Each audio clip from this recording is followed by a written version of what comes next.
Boleh dimulakan. Okay, Assalamualaikum warahmatullahi wabarakatuh, and a very good afternoon. Welcome to the third lecture of Research Methodology or POL 500 course. The lecture for today, I believe, the title for the lecture is Ethics, Plagiarism, and Decolonizing Research Methodologies.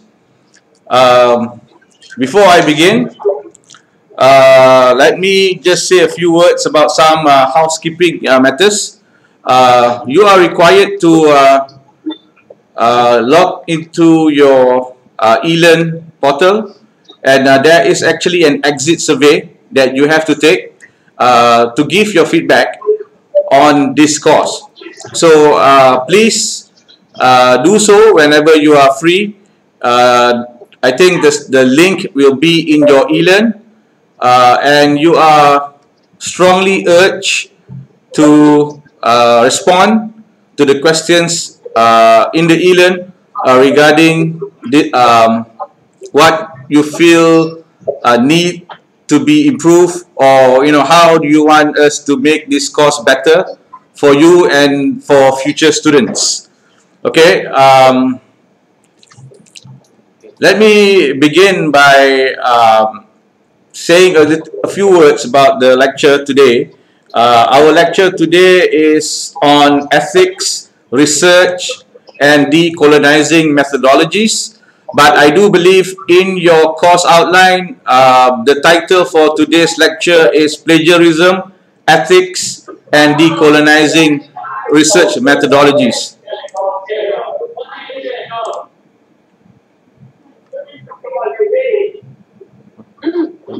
Continue. So, okay, the first question that I want you to think about for today's lecture is, what is ethics in research and why is it important? Okay. Boleh continue.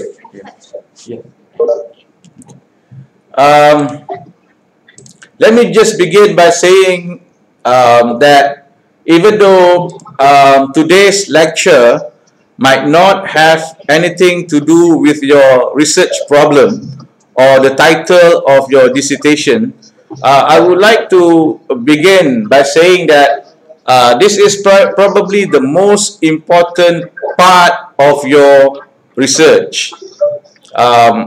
I do feel that you need to pay close attention to the word ethics and why it is important for you to take it seriously when you are doing your research. I do believe that all of you are at the very early stage of your research journey. Some of you are pursuing your master's degree, and some of you are pursuing your doctoral degrees. So you might ask, why is it that there should be a lecture on ethics? And I do believe if you go back to your course outline, there's also the word plagiarism in the title of today's lecture. So let me just give you a scenario on what do I mean by ethics. In life, we have to choose between two. We have two choices: whether we should do good or whether we should do bad. And the most important thing for you to consider in this lecture is for you to really understand, why are you pursuing your research. You have different motivations as to why you are currently pursuing your master's degree or your PhD, but ultimately, when you are enrolled in a postgraduate degree, you would want to somehow pursue knowledge. That is number one. Number two, you want to pursue knowledge or seek knowledge for understanding the truth. So the research process is ultimately about pursuing the truth, however you may define the word truth. Truth is extremely important in pursuing your research, and the most important thing to consider in pursuing a postgraduate degree is objectivity.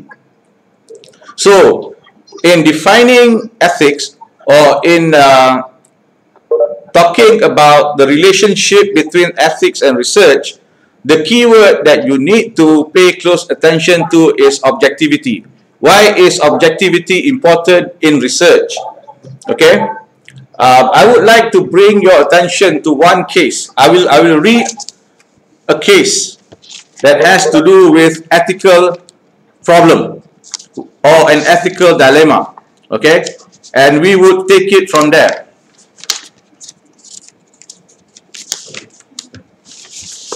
Okay, please listen closely to what I have to say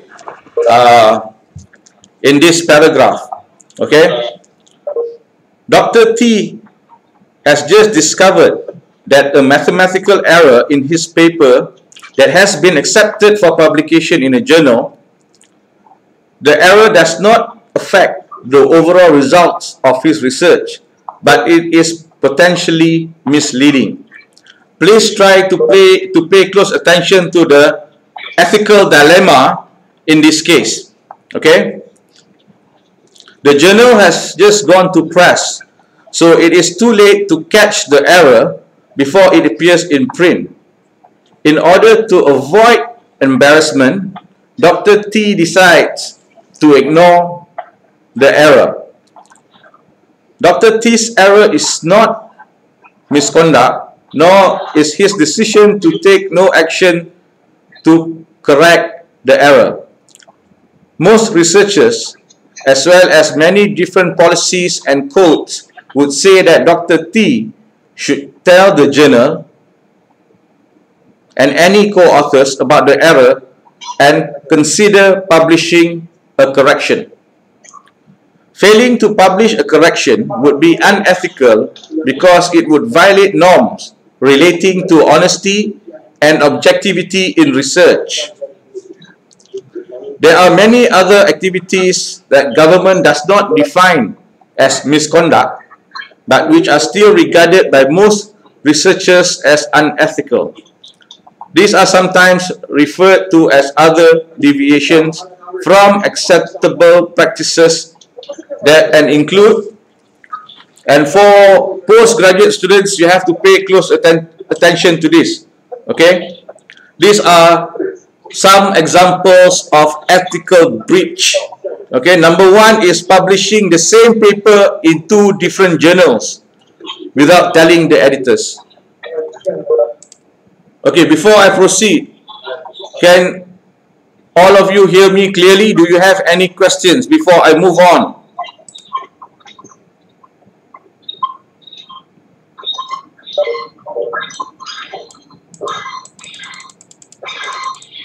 Any problems? Anybody would like to respond? Yeah, we can. Some of you can hear me and some of you cannot hear me. Is that correct? Yeah, yeah. For mine, clearly. Very, very clear. You can hear me very, very clearly? Yeah. Okay. Do you want me to continue, or do you have any question? Many noises, so it's very noisy. It's very noisy? It's very noisy. Okay, we will try to minimize the noise, but I don't think there's much we can do.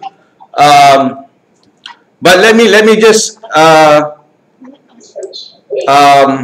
mention here that the paragraph that I have just read to you is very important for you to understand.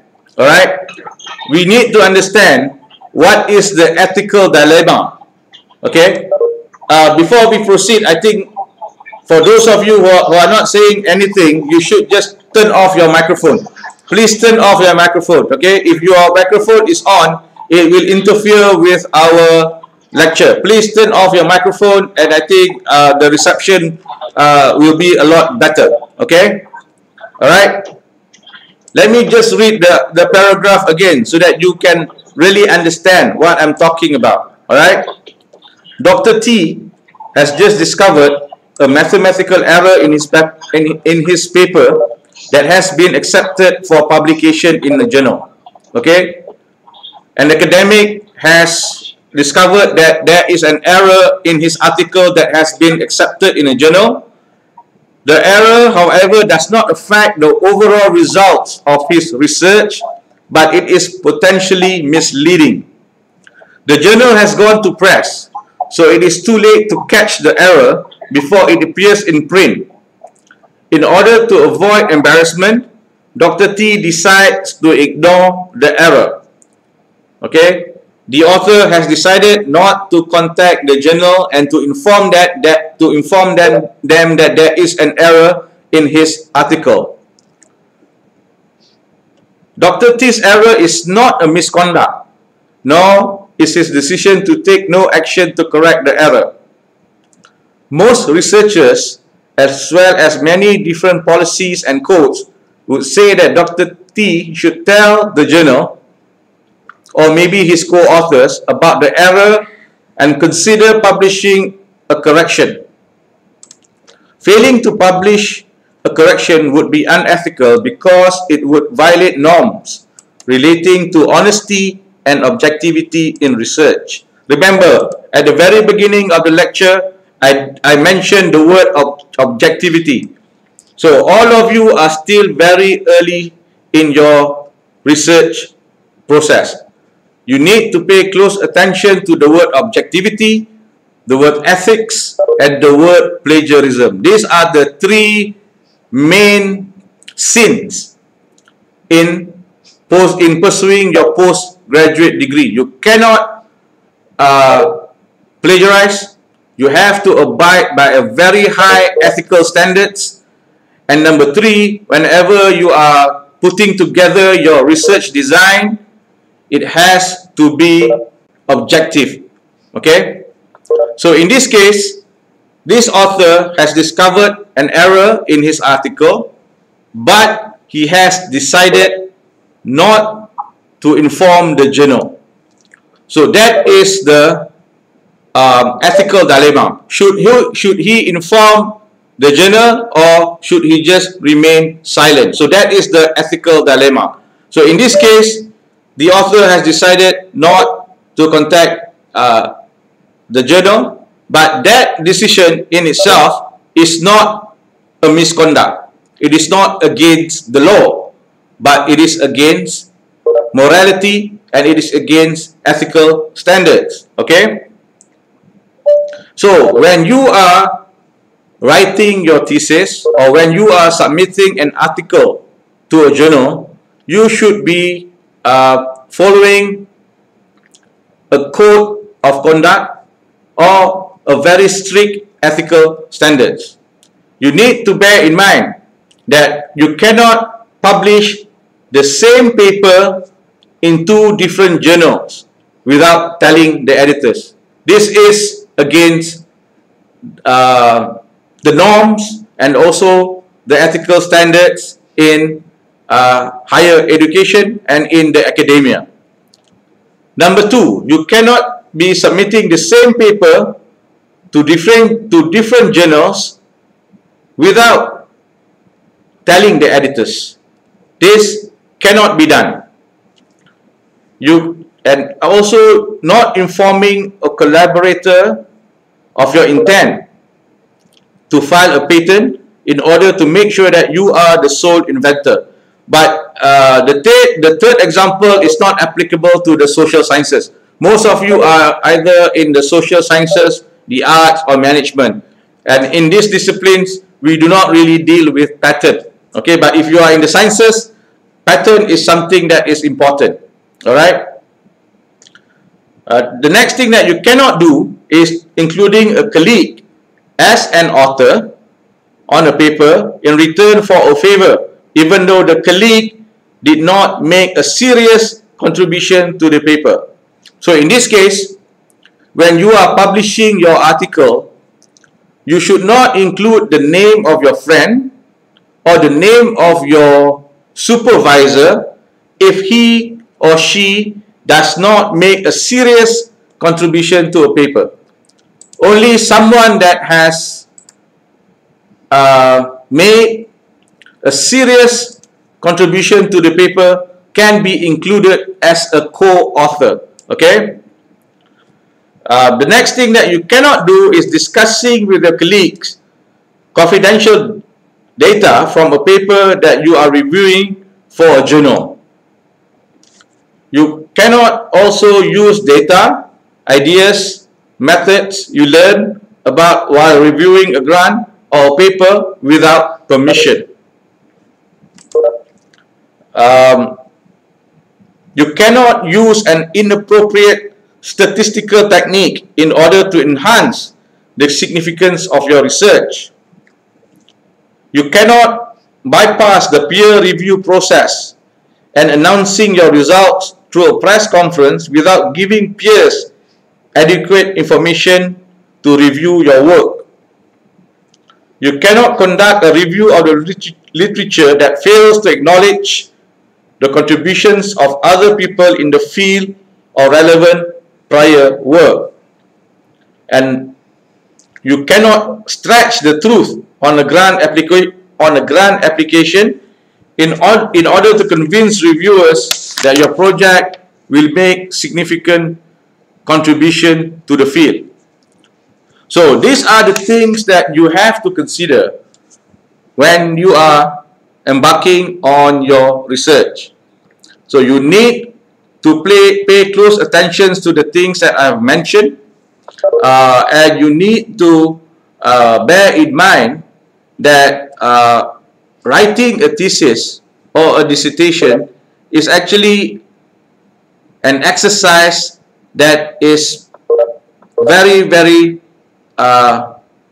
sensitive, because it involves knowledge and you need to abide by high ethical standards. Okay, any questions so far?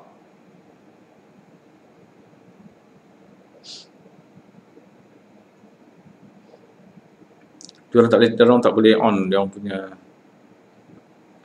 mikrofon. Boleh ya? Ya, dia pasal boleh on. Any questions so far?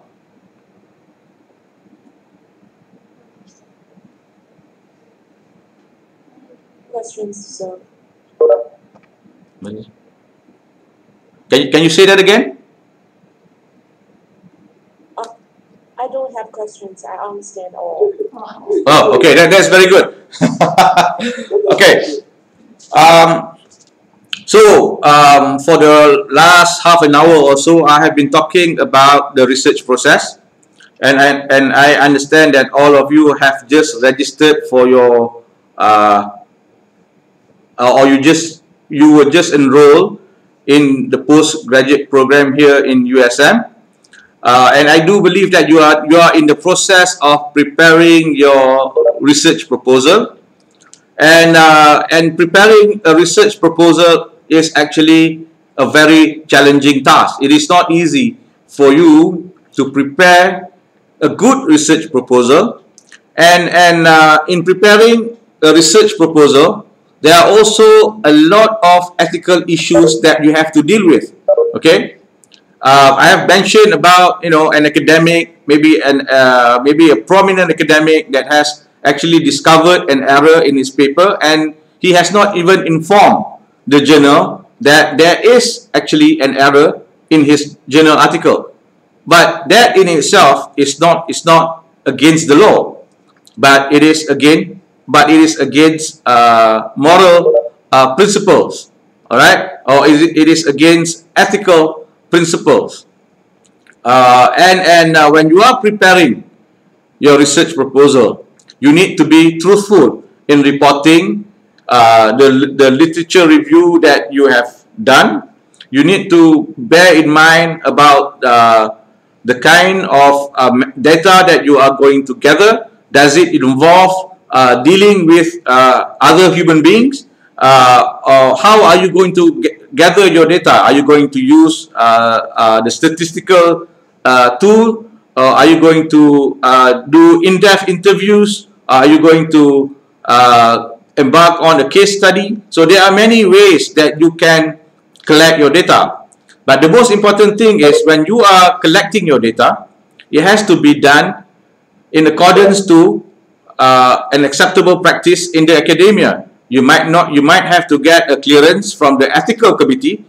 There is an ethical committee in USM that will have to go through your research proposal before you can go in and do your fieldwork. So the ethical committee will actually review your methods. They will review whether or not your method will bring harm to your subject. And the most important thing that you need to consider is the fact that when you have contacted a potential respondent, that potential respondent has the right to say no. You cannot force anybody to take part in your research if they do not agree. So this is another part that you have to consider when you are designing your research.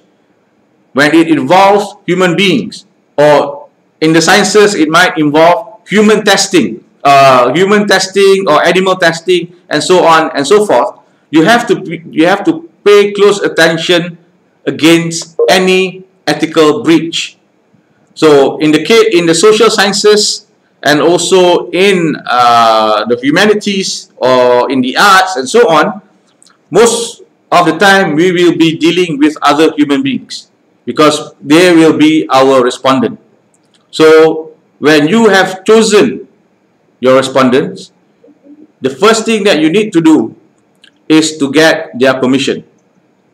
That is the first thing, that is the most important thing before you can actually use them as your respondent. Is you need to get their permission, and if your respondents do not agree to be interviewed or to be included in your research, you have to find another respondent. You have to move on. You cannot force your respondents to take part in your research because it is against ethical standards. So this is something that you need to pay close attention to when you are designing your research, because you are still early in your research process. You need to be very vigilant about the ethical standards and the norms that are accepted in the academia. That is essentially what ethics is all about. Ethics, according to Aristotle, I'm sure all of you know who Aristotle is. Ethics is the science of right and wrong. Okay, so if someone asks you what do you mean by ethics, it is essentially the science of right and wrong. So in life, we are presented with choices, and when we choose something, and if we believe that something is beneficial to us, then we would say that we have chosen correctly, or we have made the right decision. But the right decision that we have made does not necessarily mean that it is ethical. So we need to really understand what is ethics and how does ethics develop. How does it develop over time? This is an important question for us to consider, not only as postgraduate students, but as human beings, because we have to deal with ethical issues every single day. More so when you are writing your thesis, because your supervisors will not be looking over your shoulder all the time. We are living in an era whereby it is possible for us to download a thesis from the internet. Nobody would know that you have downloaded a full thesis from the internet, and you can always change the title of the thesis, or you can change the name on the thesis and claim that the thesis is yours. So what do we call that in the academia? Can anybody give a response to my question? What do we call that? If you have downloaded a thesis or a dissertation from the internet, and then you change the title of that dissertation and you put your name down as the author of that dissertation, what do we call that in the academia?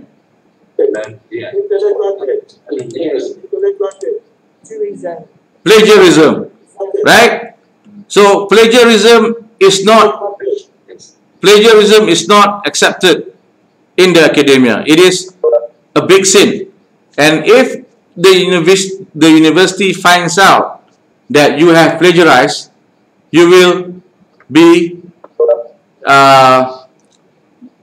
it is a failure on your part. And bear in mind that before you submit your thesis to the university, it will be checked by a software that can actually detect whether or not your work is a plagiarized one.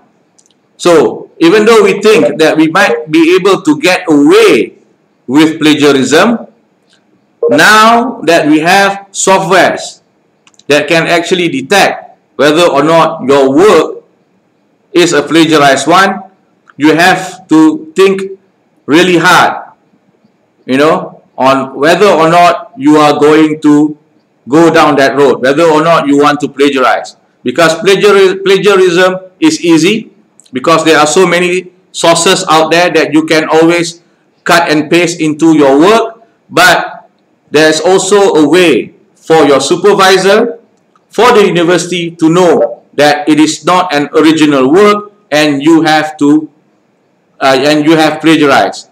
And there are also other things that you have to keep in mind apart from plagiarism. So when you are writing a thesis, you have to use, or you have to give proper citation. When you are citing someone else's work, when you are quoting someone, it has to be cited in your work.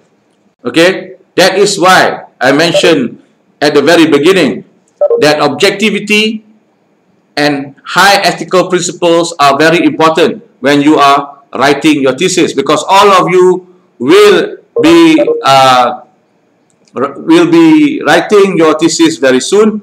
At this moment, maybe you are working on your research proposal, but even then, even when writing your research proposal, you have to abide by high ethical standards. As I said earlier, there are ways and means for your supervisors, for the university to eventually find out that your work is not original. Okay, so in writing your proposal, in preparing your dissertation, please bear in mind that ethical standards are something that you have to always think about, because it will eventually reflect on you as an individual. You wouldn't want to be caught plagiarizing. You wouldn't want to be accused of plagiarism. So you need to cite your work, cite the works of the authors that you use properly.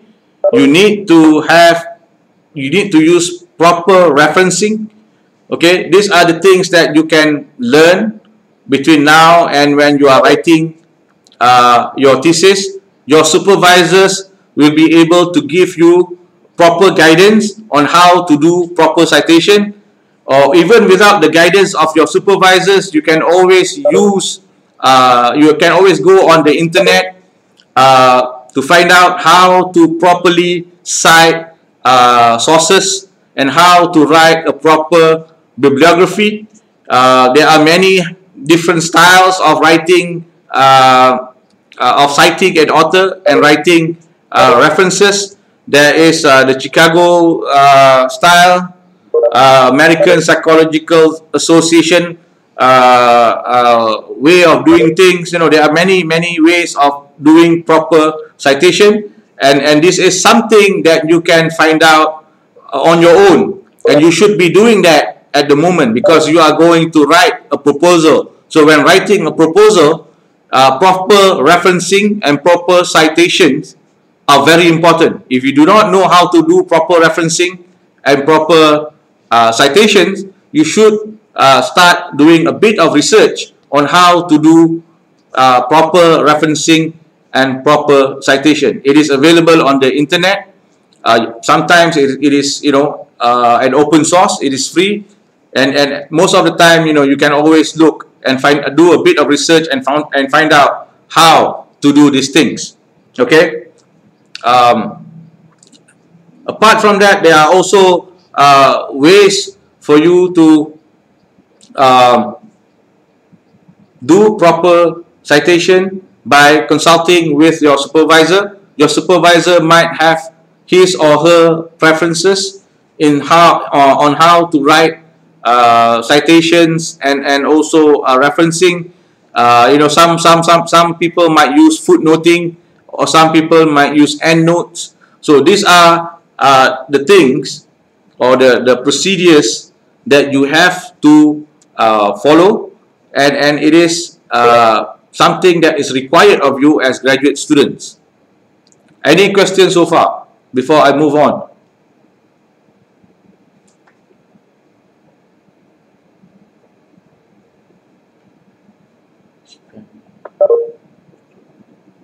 GPAM.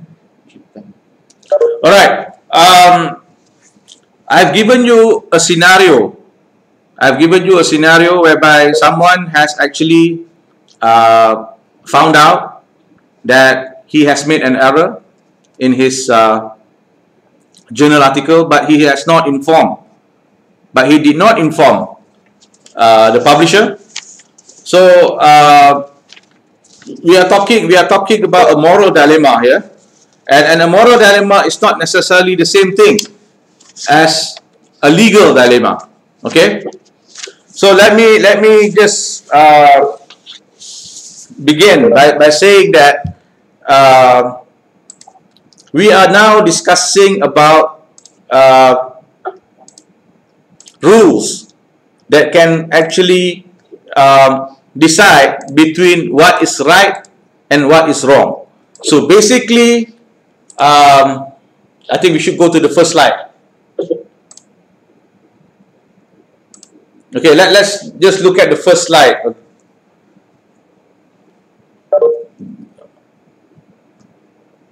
All right. Before I go to the first slide, let me just mention a few things. For the purpose of this lecture, okay, we need to somehow come to a consensus on what do we mean by ethics.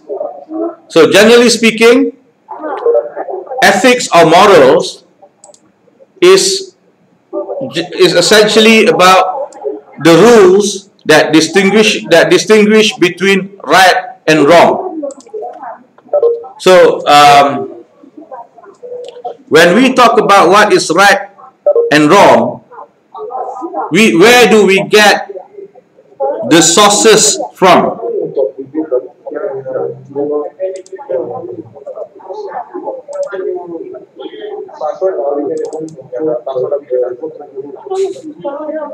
Oh.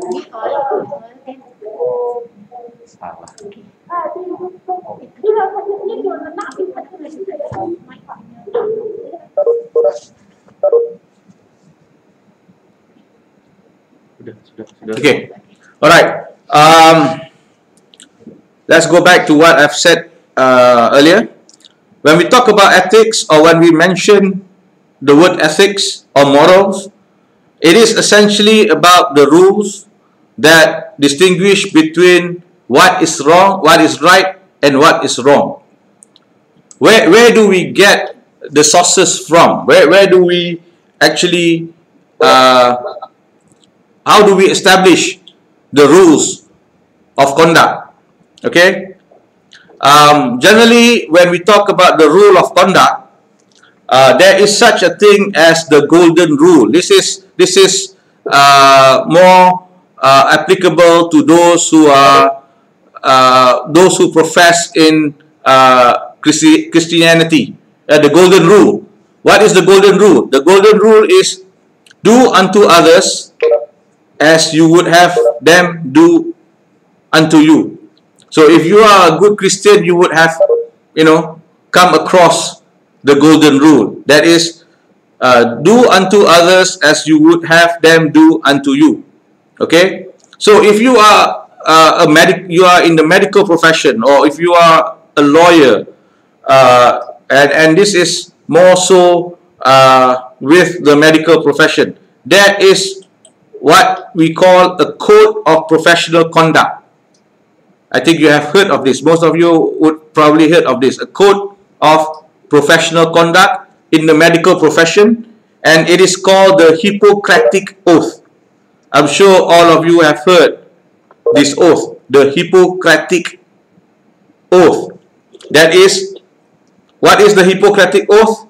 First of all, do no harm. Okay? So there are two things that I'm quoting now. Number one is the golden rule. Do unto others as you would have them do unto you. Okay?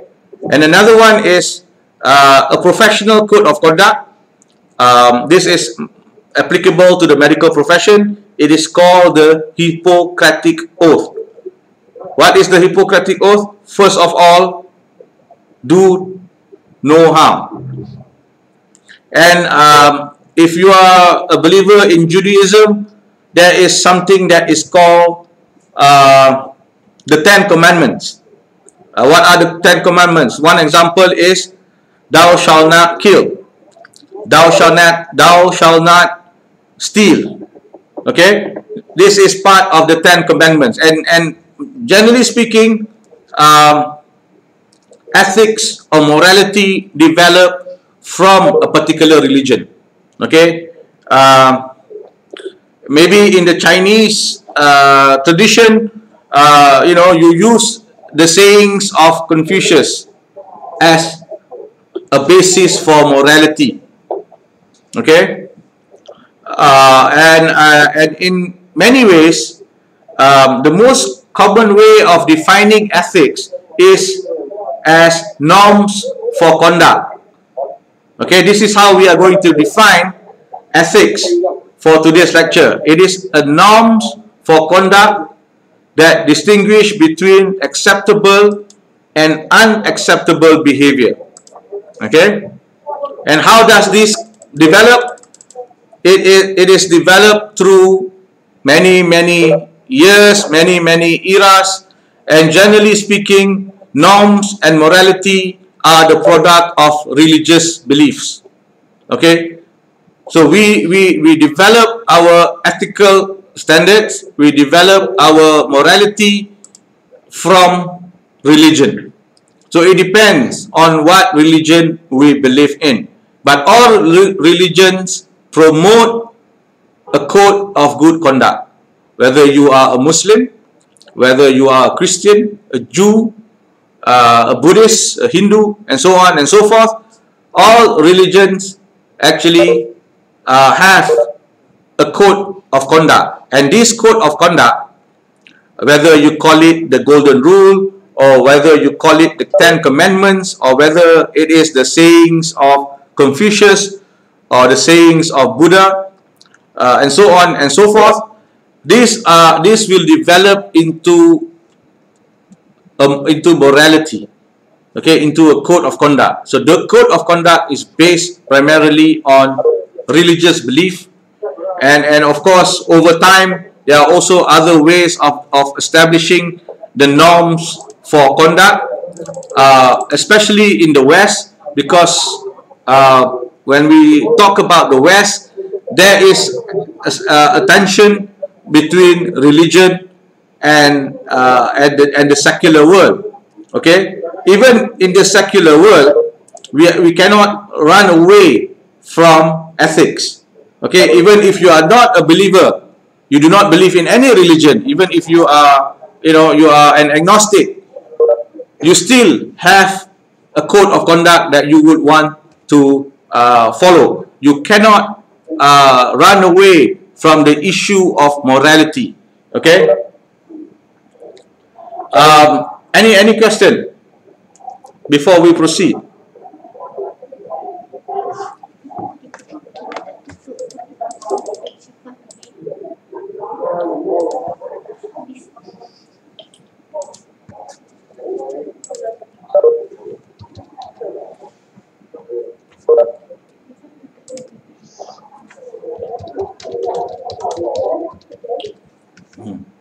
Assalamualaikum. Yeah, okay. Waalaikumsalam. I don't have any question, but just I would like to make a note to the students, please, if they can mute their mics. Thank you. Say that again, please. I don't have any question for you, Professor. Okay. I just would like to ask you, please, if you can mute the microphones of the student, or they can mute it themselves. Okay. We'll do that. We will mute the microphone of all the participants before we move on to the next issue at hand. Okay. As I said earlier, we develop our ethical and moral standards from a body of knowledge, and that body of knowledge has always been religion. And of course, over time, there are also secular beliefs that will develop into a code of conduct. One such example is a book or a treatise written by Aristotle. It is called Nicomachean Ethics. It is actually a treatise that talk about the science of right and wrong, or about morality, and that is not generally based on any religion. It is a secular work written by Aristotle, and eventually John Stuart Mill has also written a book on ethics, and that book is called Utilitarianism. Okay, so there, generally speaking, the development or the evolution of ethics has gone through many phases, from religion, and then it will move into the secular world. And when we talk about ethics or morality, it almost always has to do with philosophy.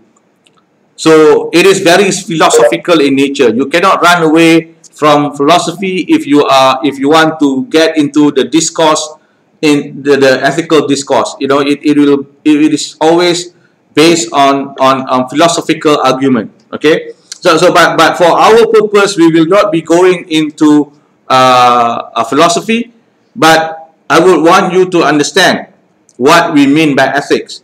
And for this lecture, ethics is defined as norms for conduct that distinguish between acceptable and unacceptable behavior. It is very simple definition, and I think all of you will understand. All of you are able to understand this simple definition. That is, when we talk about ethics, we are actually referring to norms for conduct that distinguish between acceptable and unacceptable behavior. This slide actually captures what I have mentioned earlier.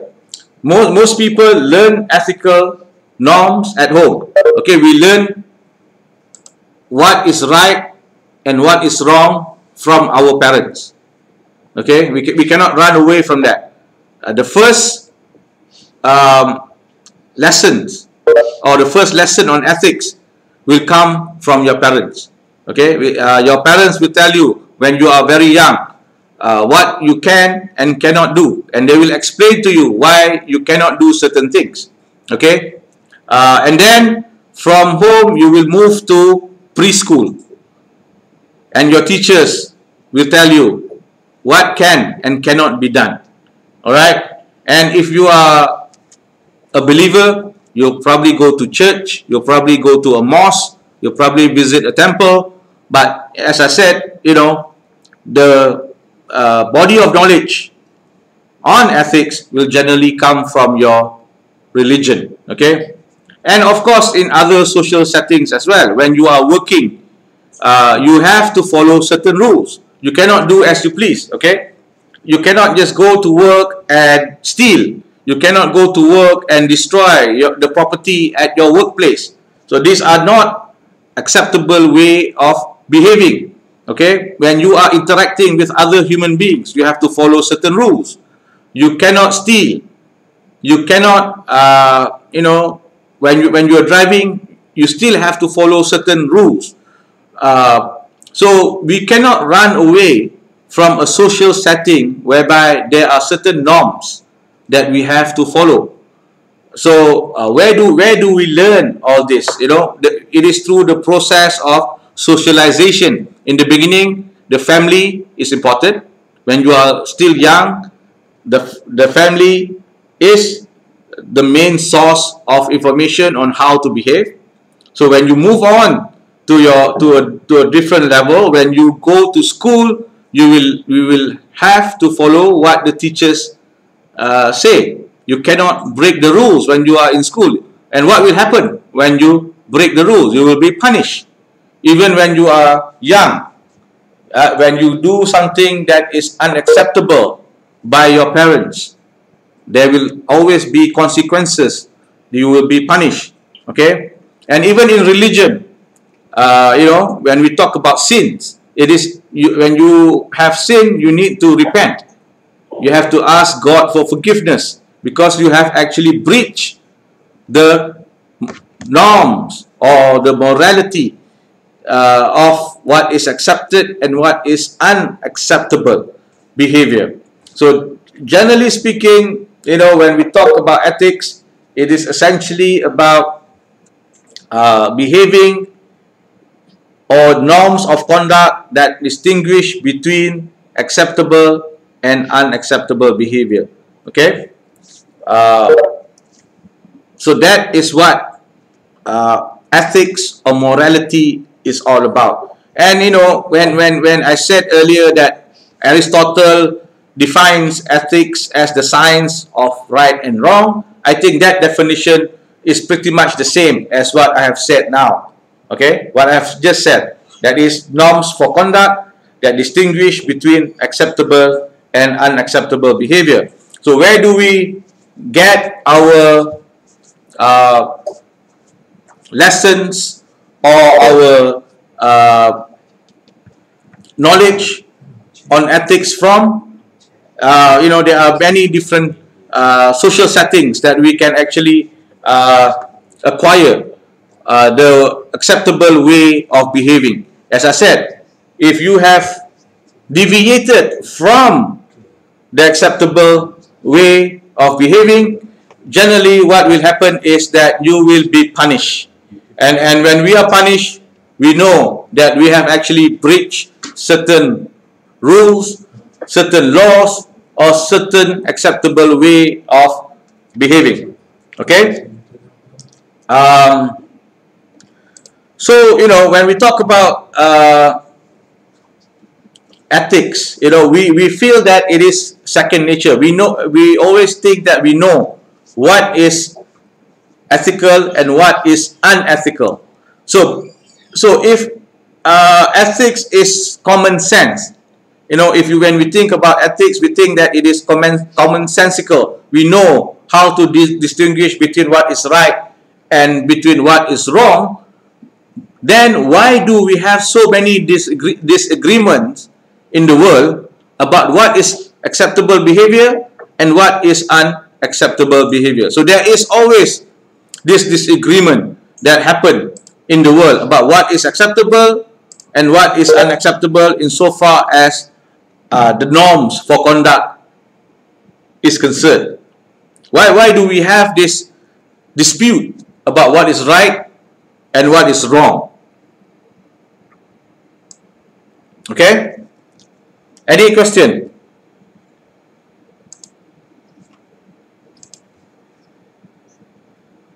Unmute, unmute. Okay.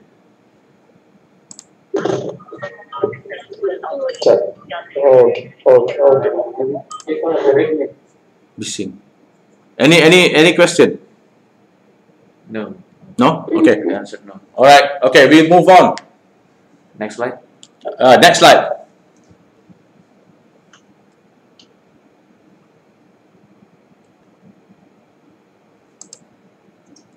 Okay, going back to my earlier point about why there are so many disagreements on what is acceptable and what is unacceptable way of behaving.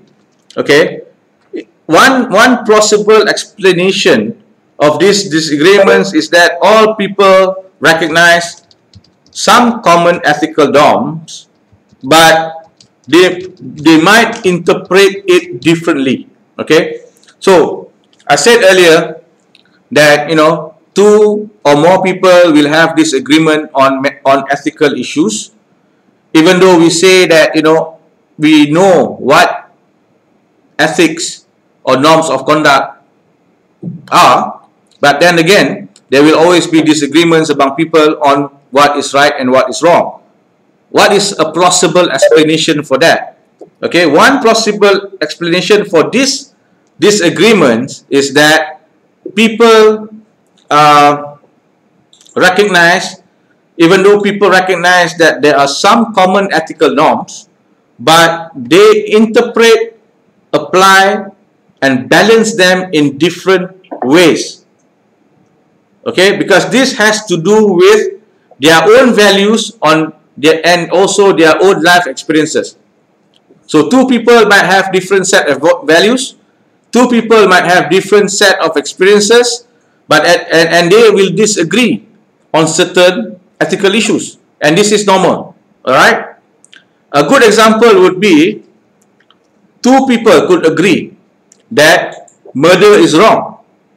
I'm sure all of us today who are in this lecture, we agree that murder is wrong. Nobody in the right mind will say that it is all right to kill someone, that it is, to kill someone is acceptable.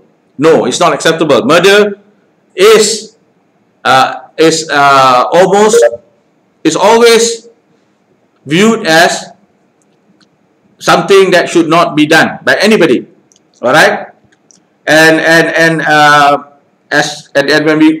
when we go back to the 10th commandment, one of the commandments is thou shalt not kill. No religion condones killing of innocent people. All right. So generally speaking, human beings agree that murder is wrong. All right. Two people agree that murder is wrong, but they disagree about the morality of abortion, because they have different understanding of what it means to be a human being. Are you following my line of argument? Murder is accepted as wrong, but when we talk about abortion, some people will say that abortion should be allowed. Some people say that abortion is illegal. That is the moral dilemma.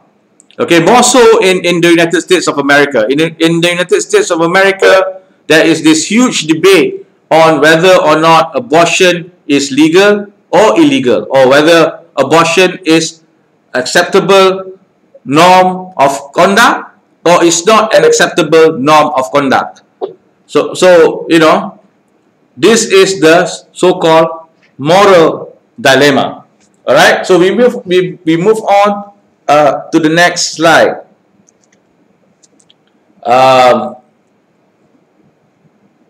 Back to the next slide. Okay.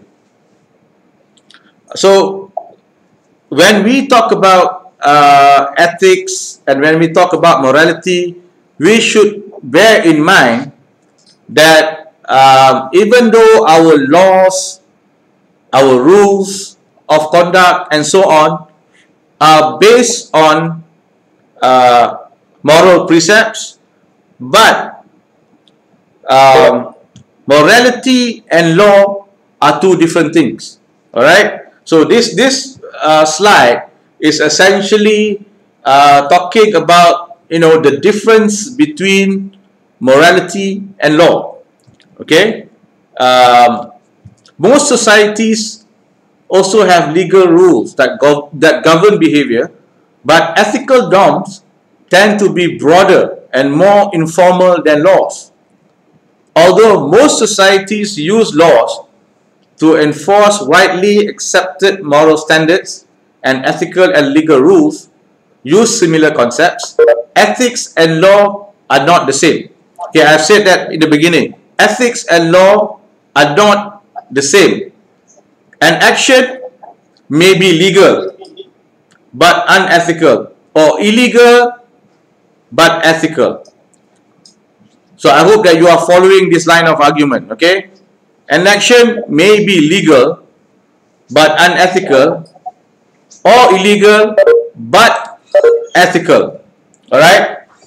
So I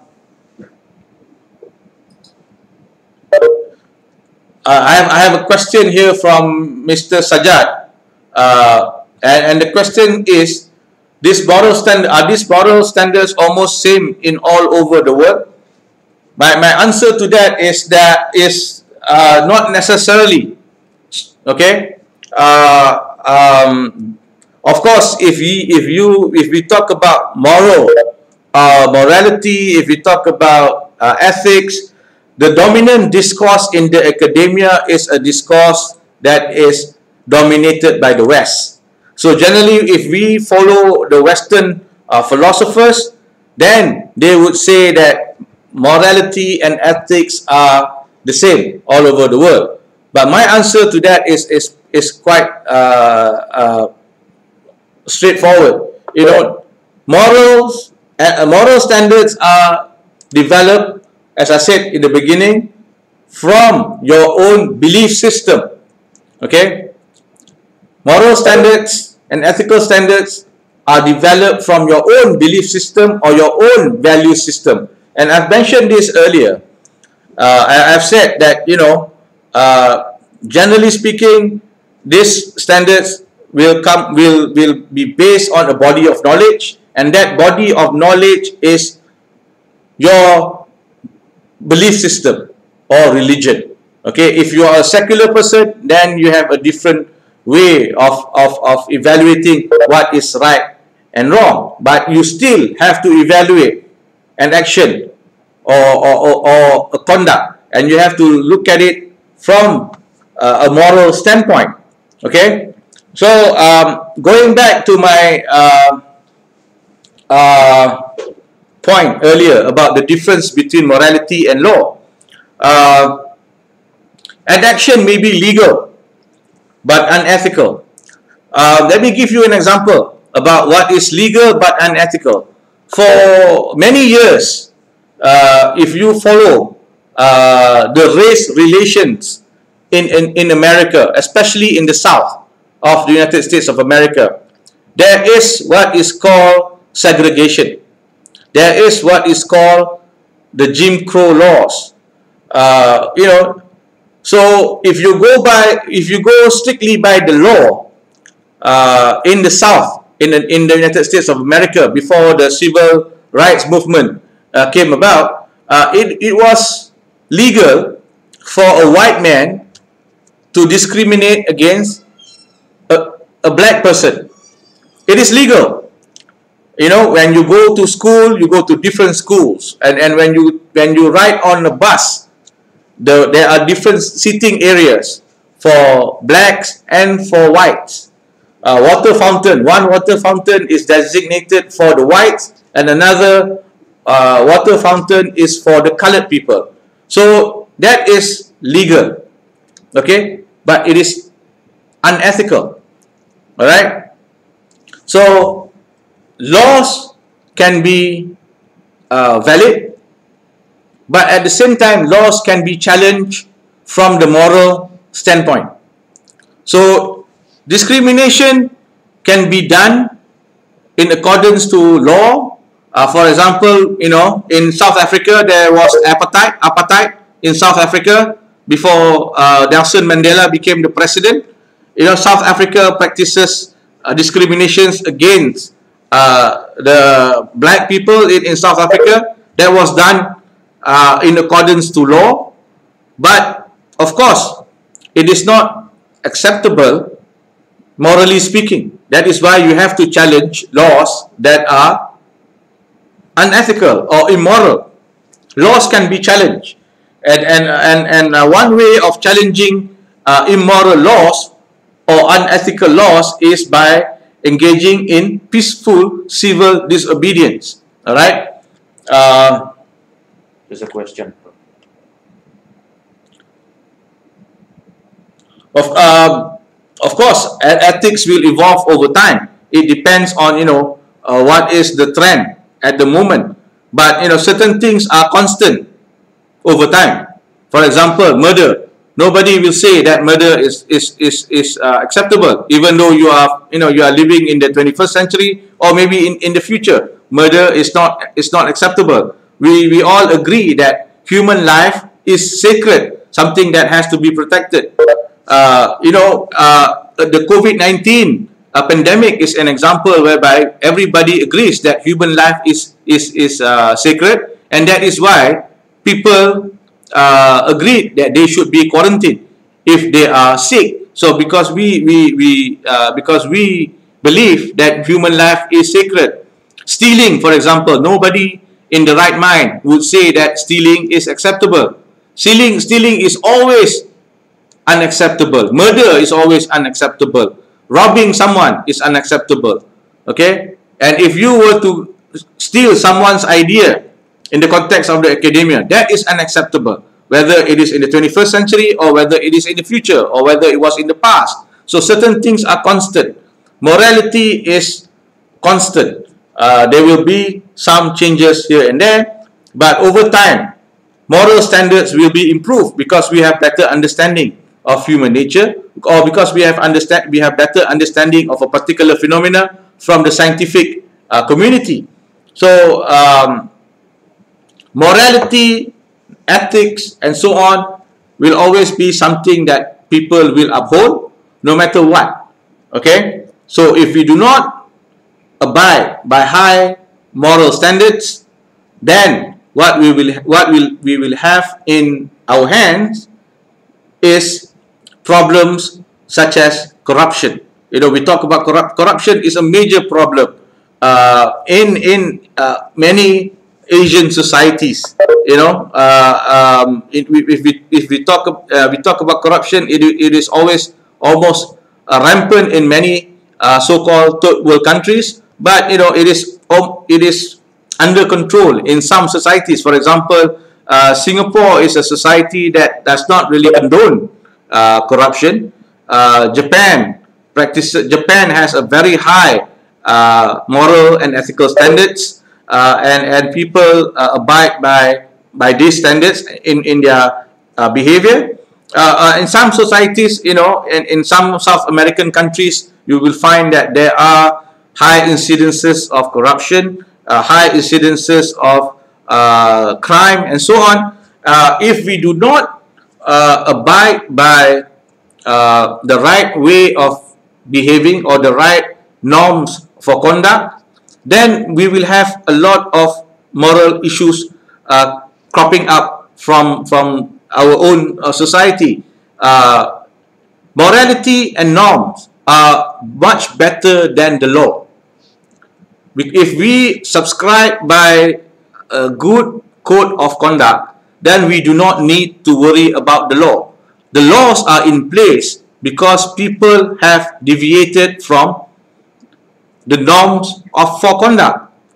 In order for society to ensure that people will abide to a certain norms for conduct, then society will impose laws and regulations. In some instances, if you break certain norms, you will not be punished. But when you break the law, you will almost always be punished. So that is the difference between morality and law. So if you deviated from the norms of behavior, from certain moral standards, you might be able to get away with it. But when you break the law, okay, when you break the law, you will almost always be punished. So that is the difference between law and morality. Okay, so morality, you might be ostracized by the community. You might be the way to sanction someone that breaks a moral or a norms for conduct is maybe ostracization, but that is not, by if you are ostracized, you will not be incarcerated. But if you have committed a robbery, you are breaking the law, and you will be incarcerated. So there is a clear line that differentiates between moral deviation, when you have deviated from morality, and when you have broken the law. When you break the law, you will be punished by the state. The state will come in, the state will bring you to court, you will be tried, and if you are found guilty, you will be punished. And the state is the only institution in our society that has the right to kill someone. The only institution in today's world that can kill someone legally is the state. Another human being cannot kill another human being. That is murder. But when a state murders someone based on the laws, it is not considered as a murder. It is considered as a punishment because you have actually transgressed the laws. Okay? Background soft music. Let me check.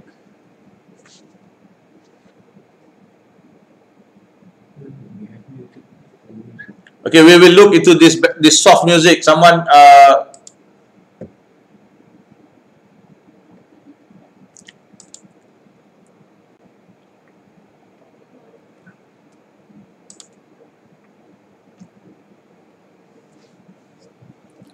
Could you mention again? all right, any question? You can always post your question in the chat, in the chat group.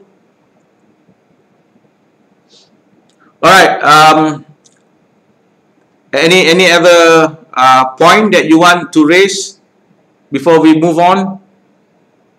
Okay, in summary, what you say is what is acceptable In law. Okay, in summary, what you say is that what is acceptable in law, yes, you're right, Mr. Khalaf Muhammad. Yes, what is acceptable in law may not be acceptable morally. Okay, and there are many instances whereby what is acceptable in law is not acceptable morally. I've given you an example of the segregation in the South in America, the apartheid in South Africa. Okay, these are unacceptable ways of behaving or relating to another human being. But when it was enforced, it was accepted by the law, but it is not accepted morally. Okay. All right, we move on to the next slide. I think I did mention about this in the beginning when we talk about professional ethics. All right, we can focus on certain disciplines that actually that have a discourse, a very developed body of knowledge on ethics. And for our purpose, we define ethics or morality as norms for conduct that distinguish between acceptable and non-acceptable behavior. Okay, there are certain disciplines that actually studies what is right and what is wrong, such as philosophy, and I mentioned earlier religion or theology, law, okay, psychology, and also sociology. So generally, there are many disciplines within the social sciences that study what is right and what is wrong. And these are almost always in the social sciences, not in the sciences. Okay, philosophy, law, psychology, sociology, theology, and so on. So these disciplines are concerned with what is the right way of behaving and what is accepted as the right way to behave towards another human being. In the medical profession, there is the medical ethicist. Okay, a medical ethicist is someone who studies ethical standards in medicine. So when we visit a doctor, when we pay a visit to the hospital, we will assume that the doctor who is treating us will abide to the highest moral standards possible, because the doctor is responsible for our life. Whether we will live or we will die depends on the knowledge that the doctor has. If the doctor does not have the right knowledge, he might give us the wrong diagnosis. Okay, so in the medical profession, ethics is very, very important. Abiding to the highest ethical standards is required from a medical practitioner. Okay. One may also define ethics as a method, procedure, or perspective for deciding how to act and for analyzing complex problems and issues. For instance, in considering a complex issue like global warming, I'm sure all of you know what global warming is. One may take an economic, ecological, political, or ethical perspective on the problem. While economists might examine the costs and benefits of various policies related to global warming, an environmental ethicist could examine the ethical values and principles at stake. I think this slide is very straightforward. Okay, generally what this slide is trying to say is that the science of right and wrong can be studied from various disciplines, and someone did mention culturalization. Yes, culturalization is not really culturalization. It is a culturalized, ACC, a culturalization. A culturalization is a very big word. It's a mouthful. Is how we are socialized into the society, and it is based. It is always based on the norms and values of that society that will eventually develop into a culture. Okay, and cultural norms and values are also very much related to ethics and morality. So the process of a culturalization is something that we go through when we learn from other members in our society. As I said just now, if you refer back to the earlier slide, I did mention that we learn what is right and what is wrong from different settings. We can learn it from our parents. First and foremost, we develop or we learn what is right and what is wrong from our parents, and then from our teachers, from our peers, and from our religion, and also from our employers. Okay, so there are many different settings where we acquire the knowledge on what is right and what is wrong, and that is that is happening all the time. So the process of a culturalization, a process of learning, the learning process, it will continue. From the day that we are born until the day that we die. So it is an evolution. It is an evolutionary process that we have to go through as a human being. We cannot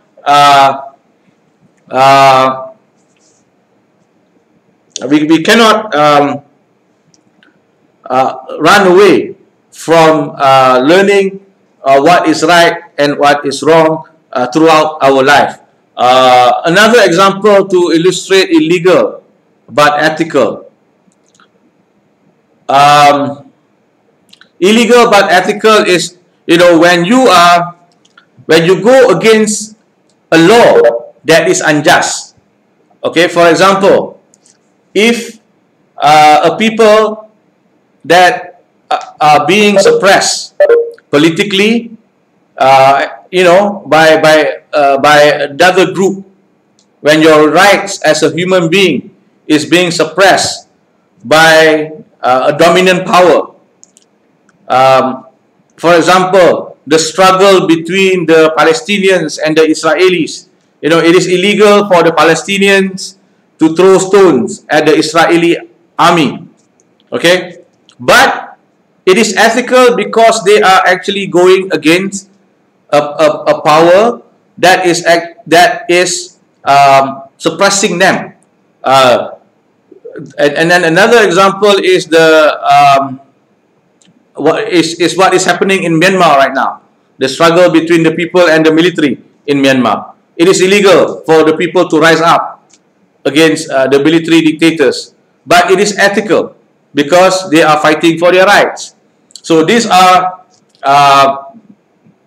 you know, ways whereby something might not be accepted, might not be illegal, but it is ethical. When you fight against an unjust law, that is something that is ethical but is illegal. All right. Yes, I agree. The lowest standard of morality is law. As I said, we need the law. We need laws. We need rules and regulations because we are afraid that people will not abide to the rule, the proper way of the proper norms for conduct. If everybody does not deviate from the norms, the norms for conduct, if everybody abide by the right norms for conduct, then we do not need laws and regulations. Laws and regulations are in place because we would want to ensure that everybody abides by the right way to behave. Okay?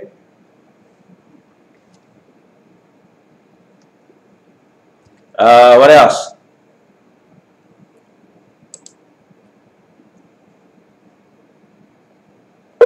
The different culture of each country determines the boundary between morality and crime. Well, yes and no. You know, in every country, stealing is wrong, murder is wrong, bribery is wrong. So there are certain things that, you know, that is almost accepted as wrong and right in any culture. But as I mentioned earlier, in some countries abortion is illegal. You cannot abort a fetus. It is illegal. Okay? But in other countries, it is being debated. You know, there is no consensus on whether or not abortion is legal or illegal, like in the United States of America. Another example, you know, let me give you a very an example whereby you might be able to understand better. Okay, let us talk about same-sex marriages. Okay, so in this case, the morality, the line that separates one society and another society is very clear. In Islamic countries, same-sex marriages are not acceptable. Okay, it is unacceptable for two people from the same sex to get married. That is, it is unacceptable morally, and sometimes it is unacceptable by the law. Okay, but in other countries, same-sex marriages are accepted. In the United States, for example, in Australia, in some countries, in most countries in Europe, it is accepted. So we need to bear in mind that, you know, the value system in the world is not the same. Some things are accepted in some societies, some things are unaccepted in other societies. So you know, where you are, where you live, will actually have a big influence on how you view morality and also ethical standards. But there are certain ethical standards that are universal. Okay, having said that, I would like cultural norms are peculiar to a particular society. So that is, when we talk about culture, it is relative. Okay, culture is relative. But when we talk about morality and ethical standards, in generally speaking, there are certain universal standards that every human being has to abide to.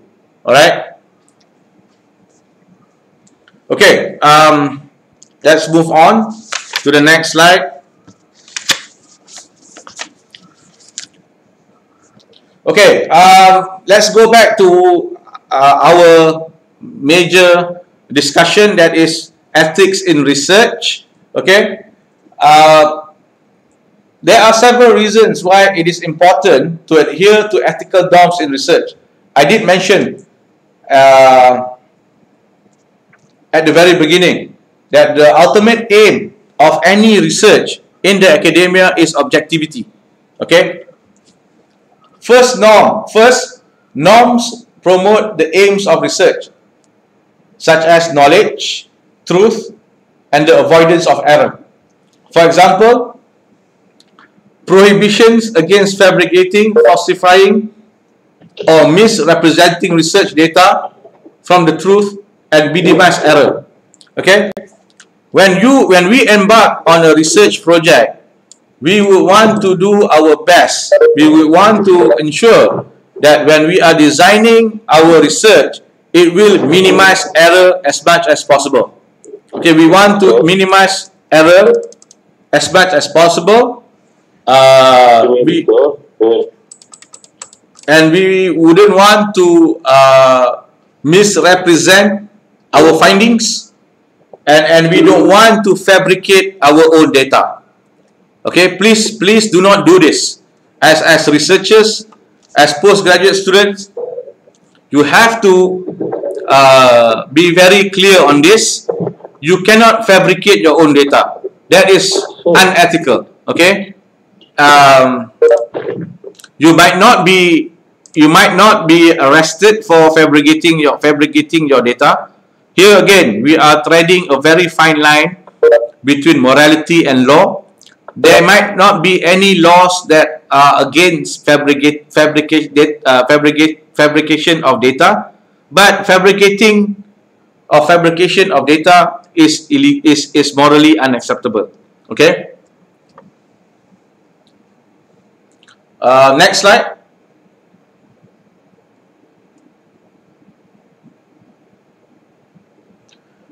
Okay, let me respond to Mr. Sajjad. The definition of wrong can be different in different cultures. Yes, I agree. As I said just now, a good example is same-sex marriages. Some culture or some societies feel that it is acceptable, and some societies are of the opinion that it is unacceptable. Next one is from Omar Wasim. What do you consider to being neutral or injustice, or balancing the views of actions on any injustice? I think it is impossible for justice to be viewed as neutral. Justice by nature cannot be neutral, because when we talk about justice, someone has to make a decision, you know, and someone has to decide who is in the right and who is in the wrong. Justice cannot be neutral. And when we talk about morality and ethical standards, we cannot talk about neutrality, because morality and norms of conduct, when we talk about morality and norms of conduct, we are actually talking about choices. Whether or not our choice is right, or whether or not we have made the wrong choice. So there is no such thing as neutrality when we talk about justice, and when we talk about morality, because there is a choice to be made by the human being, by that one person. Okay. Okay, this one I will talk to the coordinator, the password. All right. Let's move on to the second point. Why ethics is important in research. It is important because research often involves a great deal of cooperation. Okay, when you are embarking on your research, you are essentially cooperating with many people. One of such people is your supervisor. You have to cooperate with your supervisor. You have to cooperate with your respondents, and so on and so forth. Okay, and you are also cooperating or engaging with other institutions, and we have to bear in mind that ethical standards promote the values that are essential to collaborative work. And as I said, trust is important, accountability is important, mutual respect is important, and also fairness. My example is very clear. For example, many ethical norms in research, such as guidelines for authorship, I mentioned this earlier, about, when you are writing, you have to abide by certain guidelines. MLA, right? MLA. There are many different guidelines on authorship. I think the Chicago style, the APA, and so on. There are so many guidelines for authorship that you need to be familiar with. And in the sciences, they talk about patents. I don't think we have to concern ourselves with patent. Data sharing. So if you are getting your data from a particular data set, you have to be aware, and you have to let your supervisor know whether or not it is from an open source, whether or not the data can be shared with others. Okay, and also confidentiality rules. These are the things that I've mentioned in the beginning. These are the things that you have to get yourself acquainted with. You have no choice in this case. As a graduate student, you need to know the standards that we have to follow in the academia. Yes, I agree. Research will always put the truth first. All right. Sometimes people have to buy basic rights by violating laws. Yes, I agree. I mean, when people are fighting for the freedom, sometimes they have to violate certain laws, and this happens in many societies, and it is happening in Myanmar.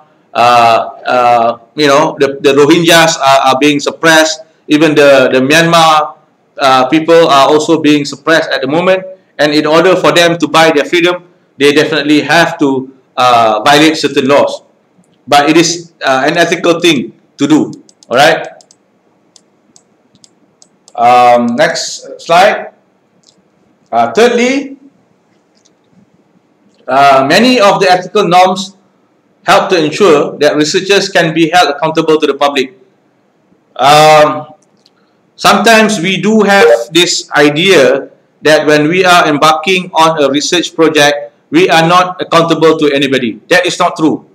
Okay, whether you are involved in whether you are embarking on a research project in the social sciences or in the hard sciences, our work should be held accountable by the public, and also by your sponsors, and by many other parties, because it has to do with knowledge. And if we are not held accountable for what we do, how we do our research, then our research will probably be filled with errors and also biases and also untruth. Okay, that is why our work should be held accountable. That is why your thesis your dissertation will be examined to find out whether or not you have abided by the highest ethical standards, and if you have followed the right methodology, and whether or not the tools that you use to analyze your data is correct. Okay. All right. We will go on to the next slide. And of course, we would want the public, the general public, to support our research. If we do not abide by high ethical and moral standards, then the public will have a very cynical view of the academia, of people who are in the university, and also of knowledge that comes out from the university. So two things are important. Number one is one should be held accountable. When you publish something, when you do research, you should be held accountable for your findings. And secondly, of course, we would want the public to support research work. And how do we get the public to support our research? It is by abiding to high ethical and moral standards. I think this is very self-evident. We do not have to debate about it, and it doesn't mean that if we are doing a particular project or research that we can run away from scrutiny. And of course, as someone has mentioned, yeah, research is useful, and more so when we are actually battling the virus, the COVID-19 pandemic. You know, how do we develop the vaccine? The vaccine will only come about by research work. You know, people have to do research in order to come up with the vaccine. So research work is useful, whether it is in the sciences or in the social sciences. In the social sciences, it has a lot more to do with policy. You know, with how the government runs a particular country, the effectiveness of any economic policy, and so on. You know, how do we deal with addiction? How do we deal with deviant behavior, and so on? So research work is valuable in and of itself. So we cannot. But in order for research work to be accepted by the public, one has to, you know, abide by certain norms, certain ethical standards. If the public feel that the vaccine, the COVID-19 vaccine, is not safe, then they will not register to be vaccinated. So we need researchers have to convey to the public their findings, how do they develop the vaccine, and so on. So transparency is also very important in research. Research by nature has to be transparent, you know, because we as researchers we will publish our method of data analysis, of how we collect our data, and so on. So the research process by nature has to be transparent. You know, when you publish your thesis, it has to be transparent. People should be able to know how your data was gathered. You know, what are the statistical tools you use to analyze your data. What is your research problem, and so on and so forth. So the transparency is to be included in your writing, and even when you are writing an article that you know that you want to submit to a journal, it has to be transparent. You know, you have to mention your data, who are your subjects, and so on and so forth. That is why there has to be a buy-in from the society. The society has to you know, accept that your research and your findings are sound. Otherwise, you know, people will not trust research work that comes out from universities or from institutes and so on. All right. I think this is the last slide. Okay, this is the last slide for today. All right. Finally, many of the norms of research promote a variety of other important moral and social values, such as social responsibility, human rights, animal welfare, compliance with the law, and public health and safety. Ethical lapses in research can significantly harm human and animal subjects, students, and the public. For example, a researcher who fabricates data in a clinical trial may harm or even kill patients. I mentioned this earlier from the Institute of Postgraduate Studies. And at the very beginning, I have talked about plagiarism. It is a big sin in the academia to plagiarize, and there are also many other instances whereby you need to be very careful on how you write an article that you would want to submit to a journal. These are things that require self-policing. Okay, so if you want to understand moral and ethical standards, two words that you should almost always have in the back of your mind is self-policing. Self-policing is way better than being charged by the law, by the police, or being punished by the university, and so on and so forth. If you are able to self-police yourself, you would almost always be on the right track. Being on the right track is important because that is how good scholarship is done. Good scholarship is done by abiding to high morality and high ethical standards. Okay, so I would welcome any more questions and also comments. Can't hear anything.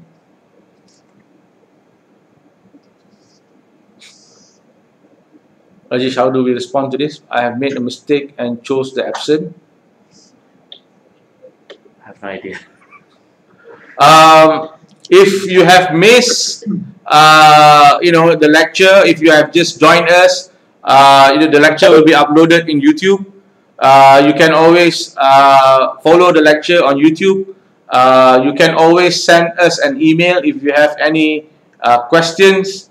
And I welcome questions and comments before we call it a day. It was good. I have missed the first two. Can I attend those sessions or take those lectures? Okay, the first two lectures will be. Plus the links of early lectures.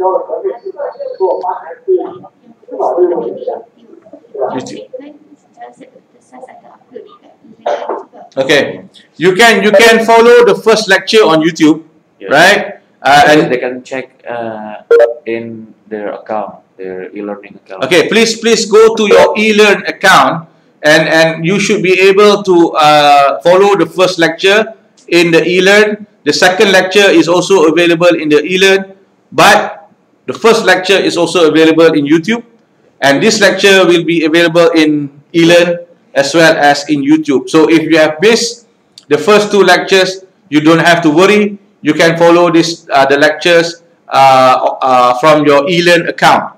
Okay, please make sure that you have activated your e-learn account, and you can always log on to your e-learn account and follow the lectures that you have missed. All right. Excuse me, doctor. Yes. I have a question. I just made a mistake in making a marking attendance from my cell phone. I mischools status as absent. How can I correct it? You don't have to worry about missing. About that. because I don't think you will not be penalized. You know, you are actually online, right? Yeah. I attended the class at 2:30 p.m. I think we will try to. We will display the first slide. You can scan again. Would you want to scan it again? I just want to correct the status of attendance. Mungkin kita silap apa yang tadi dia kata dia absent dia betulkan yang tu. Okay, you sudah scan balik kot ah. Kalau scan balik tu tak boleh subject dengan Dr. Sains. Okay. We will respond to that in a bit. Okay. Let me see what others. Is there any group that contains 3 or 4 people that I can join for the group assignment? Okay. Please discuss among yourselves if you can have. If you can actually communicate with one another.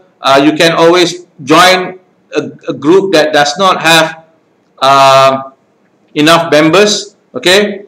Okay. Let me respond. Can you prefer any authentic play? USM, I think USM uses turning in. Okay, USM uses turning in as a plagiarism checker. Okay, USM uses the software called turning in. So that is the software that is used to check whether or not your thesis has some elements of plagiarism in it. I think it cannot go above 30%. 30%. I'm not sure. Yeah, I think about, you know,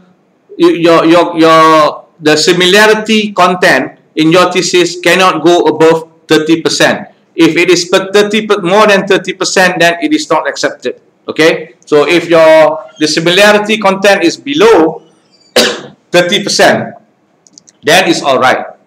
Okay. Okay, today is my first class and I don't have a group. Please get in touch with the other group members to discuss.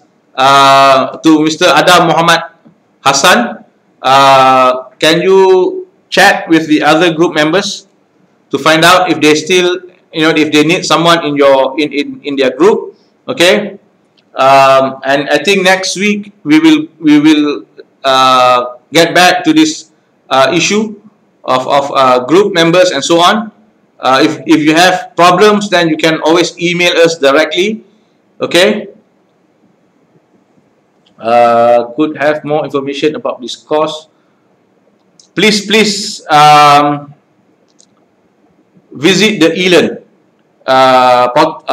Please log on into your eLearn account. Okay. The course outline and everything else is in the eLearn portal. Okay. The second class wasn't uploaded to the YouTube. Yeah, tapi di e-learn. Okay. The second class is not uploaded. Was not uploaded into the YouTube, but it is available in the eLearn. Okay. So we will use a different password for the upcoming sessions, or we use the same password we use for today's class? The password will be different. Okay, sir. Right. Sir, how we will have it, sir? The password? Yes, sir. The password will be displayed in the beginning of class. Okay, just like what you did earlier. Okay, you have to scan it.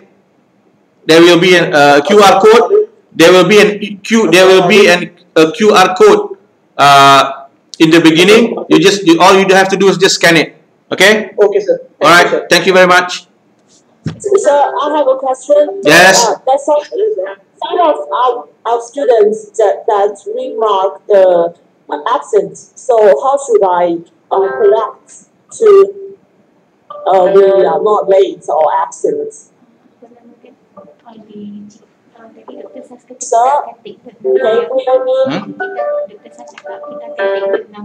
Okay. We will take note of your name. Okay, and we will record you as present. Don't worry about it. Okay. Don't worry so much about the attendance. We will take care of it. All right. Thank you. Hello, sir. Yes. I have a question. Sir, I have a question. Yes. So can you hear me? Yeah, I can hear you. I just finished the enrollment today, so I missed the classes. So what should I do about the missed classes? I did not do the registration and missed the attendance. So what should I do? Okay, you have if you have missed the two previous lectures, you can always log into your eLearn account. The lecture is available there, and for the first lecture, it is also available in the YouTube. And this lecture, today's lecture is also available in the YouTube. All right, and you can always follow the lecture on eLearn or in YouTube. The second lecture is not available in the YouTube, okay, but it's available in eLearn. So don't worry about the lectures that you have missed. Okay, yeah, say that again. Yeah, I can use the eLearn, but how about my attendance? Don't worry about your attendance. You will not be penalized, okay? Because you have just registered, we will not penalize you for not showing up in the first and second lecture. All right? Don't worry about it. Because the home shows that I'm absent, so I'm. Okay, we are actually taking down your name, and we will take care of this. Don't worry. Okay, thank you, sir. Thank you. Hello, good morning, sir. Good afternoon, sir. Maybe. Good afternoon. Yeah, good afternoon. This is Abdulaziz from Nigeria. Okay, Abdulaziz. Thank you so much. Thank you so much. The Almighty God reward you abundantly. I have two issues. Number one, last week we are supposed to be grouped into teams because we have to submit an assignment. I want to suggest that the institutes will allocate the team to do team distribution. We have to form ourselves into groups of 5 members each. We have not been able to do that till now. And we have to submit the assignment as a group. That's number one question. How do we go about it? Number two, I got to the class before 7:30, before 30 minutes before the time. Still, I was mad. I had no option than to take late because there were only 2 options, late and active. I had to click on late. I was not late to the class. There was no other option apart from late and absent. These are the 2 issues I have. We have to form ourselves into groups. We have not been able to do that. Can the institute allocate groups to each of us because by group? That will be better for us. Mr. Abdulaziz, can you Yes, can you repeat what you have said, because you were breaking up. I could not listen to you. You were breaking up. Can you please say it again? Yeah.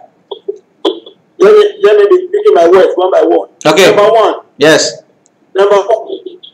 Last week we were asked to form ourselves into a group of 5. Okay. Because we have to submit an assignment on the 10th week. Yes. But up till now, we have not been able to do that. Okay. And the school allocate group to all of us. It form us into group of 5.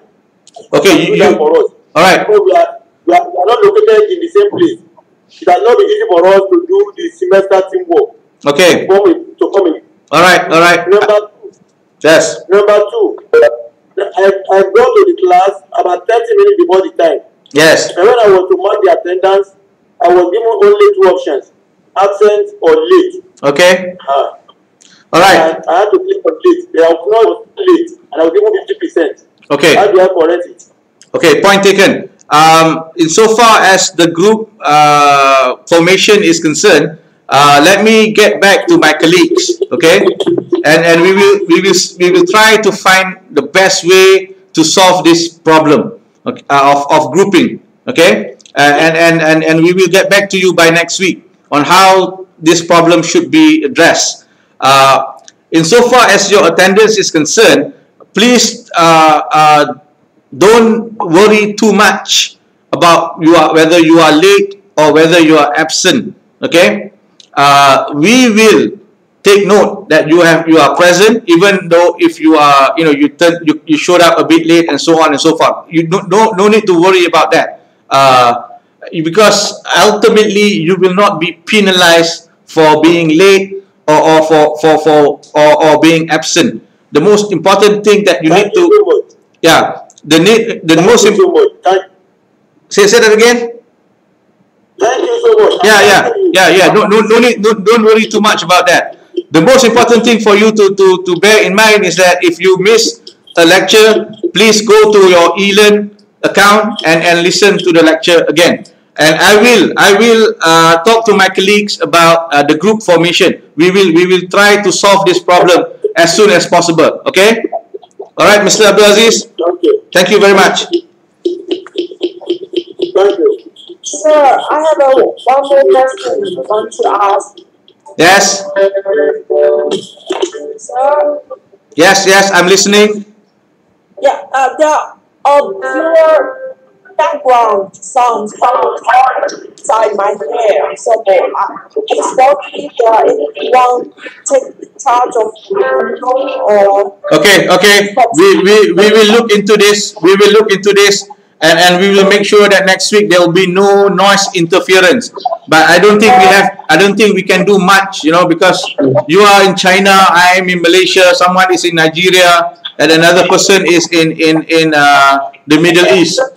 So we will try to find the best way to solve this problem. Okay. Thank you very much for letting us know. thank you. Hello, Doctor. Yes. Yes. I have a question about assessment. Okay. So I've consulted my supervisor about the research proposal and also research presentation. All right. The 60% assessment, which will be evaluated by the school. Yeah. Seems to be there's still confusion. Just want to confirm. The research proposal mentioned in the course outline, does it refer to our research proposal that is our thesis? My answer to that is it is best that you prepare your research proposal either for the 60%. For when you are preparing it for your school, it should be prepared in line with your research problem, because it will be very helpful for you to prepare the research proposal that is related to your research. It should not be a hypothetical research proposal. It should be a real research proposal, something that you want to research on, and that will help you, in getting through this course, as well as helping you in writing your dissertation. Okay? Okay, thank you. All right. Hello, Professor. Yes. Can you hear me? Yeah. Yeah, I can hear you. Go on. Can you hear me? I want to ask you. Hello? Khalaf Muhammad from Jordan, Doctor. Yes, Mr. Muhammad.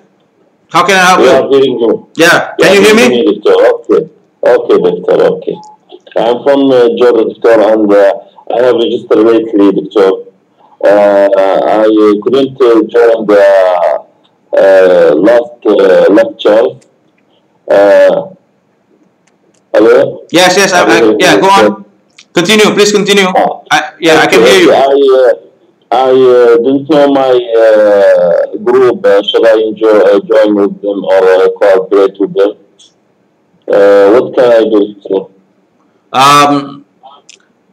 If you have missed the 2 lectures, you can always log on to your eLearn portal. It is available there. And the group thing, let me get back to you. My colleague will get back to you next week. Maybe the course coordinator, Associate Professor Dr. Rivani, will give some briefing next week on how to solve this issue. I think this is a major issue that has been raised, and we will look into it and we will try to solve the problem. Okay, I will talk to my colleague soon. All right, and we will get back to you in the next lecture. Okay. Right. Okay. Okay. Thank you. Thank you.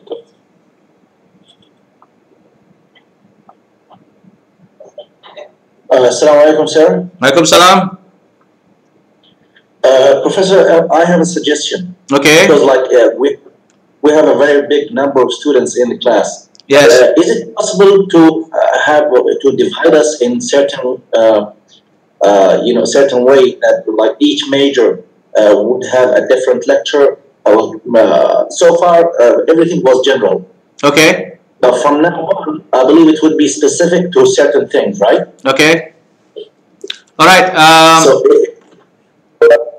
Okay. Is it possible to divide us? Okay. Let me respond to your question. The nature of this course is it is supposed to be general because it is an introductory course. And you will be exposed to different ways of doing research, either qualitative research or quantitative research, and you will be guided by your supervisors in the 11th week. So when you are with your supervisor, the nature of this course will be very specific. At the moment, it is we design this course to be general because we want this course to be understood by candidates from different backgrounds. But when you are with your supervisor from the 11th week onwards, you will be exposed to the specificity of your discipline. Okay. Okay. Okay. Thank you very much. Thank you. Seems that Al Salal wants to talk. You raise hand. Okay. Al Salwal. Al Salal. Yes, Doctor. Yes. Pardon. I was thinking of another suggestion as my colleague about the groups. What do you think about having groups depends on the major? For example, if I'm applied English linguistics, I may join a group in which all the group members are of the same major. What do you think about it? Is it applicable or? Yeah, we will take your suggestion into account. And let me get back to you. We'll get back to you next week. I think this grouping issue is something that needs to be addressed urgently because all of you have different ideas on how this group work should be done. And logistically speaking, I know that it is impossible for you to form groups because you are away. Most of you are located in different countries. And as you said, some of you are in different majors, I can assure you that this issue will be dealt with, and we'll get back to you in the next lecture. All right? Okay, thank you. Thank you. Thank you. Hi, Professor. Yes. Can you hear me? Yeah, I can hear you. Okay, so I want to ask when we can download your slides on the e-learning. By tomorrow, you should be able to download my slide by tomorrow. Okay. Okay, thank you.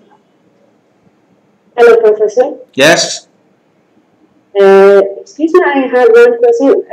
At first, I want to say thank you for your great class. My question is, which student can apply for exemption as the IPS mentioned in the website? Oh, okay. If you have had a course on research methodology, if it is included in your transcript, you can always ask for an exemption. Okay, you can do it through your supervisor, or you can go directly to IPS. Okay. I mean that maybe some students they graduated from USM in master's degree, and also they have many WOS or Scopus paper. Maybe this is a good reason for exemption. Oh, publication, you mean? If you have published an article, I'm not sure whether that can be counted as a course in research methodology, but you can always address this problem with IPS. I don't have the authority to exempt you from this course. The only people from IPS should be able to give you the right advice. Okay. Okay. So I have to send email or please send an email to IPS. To IPS. Okay. All right. Thank you so much. Thank you. Thank you so much.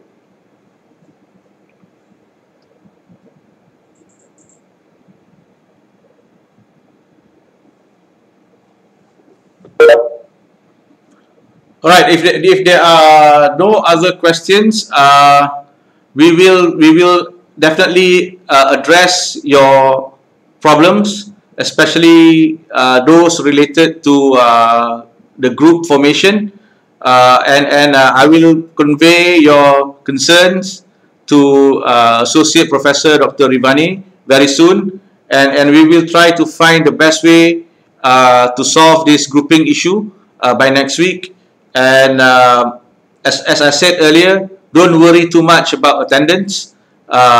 If you have missed a lecture, please go on eLearn, and you should be able to find all the materials and the lectures there. As I said, the first 10 weeks of this lecture is designed to be general because it is meant for graduate